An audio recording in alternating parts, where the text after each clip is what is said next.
So hello বন্ধুরা, good morning. আমি আবারও চলে এসেছি একটা ছোট্ট মিনি ব্লগ নিয়ে। আজ আমরা যাচ্ছি বহুলা। আমরা দক্ষিণখণ্ডেই ছিলাম বিয়েবাড়িতে, বিয়েবাড়ির পর বেরিয়ে পড়লাম বহুলা।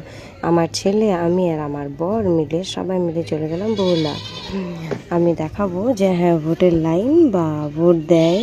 এই যে দেখছি, আমি পাগল হয়ে গেছি সত্যি। তো চলো, দেখা হচ্ছে আমাদের ওইখানে গিয়ে। বাই।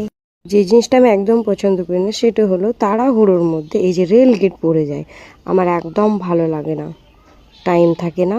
তো সকাল সকাল চলে এলাম। এই দেখো, সকাল 8টা বাজতে না বাজতে এত লাইন। এটা হলো বহুলা হাই স্কুল। হাই স্কুলে প্রত্যেকবারই আমাদের ভোটটা পড়ে।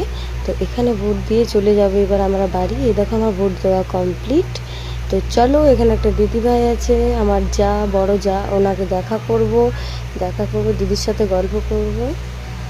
এইভাবে আমি ব্লগ দিতে থাকবো, আমার পাশে থেকেও। দেখো, আমার বক্তব্য দিচ্ছি আমি, শুনে নাও। খুব ফানি। আমাদের ভোট দেওয়া কমপ্লিট। ওই দেখো, দিদি তো মুখটা লুকিয়ে নিচ্ছে। এই যে দেখতে পাচ্ছ, এটা আমার জেঠি শাশুড়ি বৌমা। এই যে আমার বড় যা, উনি থাকে জামুরিয়াতে। তো অনেকদিন পর দিদির সাথে দেখা করে ভোট দেওয়া কমপ্লিট। আমরা আবার বাড়ি ফিরছি। দেখো, সিধুটি স্টেশন। দেখা হচ্ছে আরও একটা ব্লগ নিয়ে। Tata, bye bye.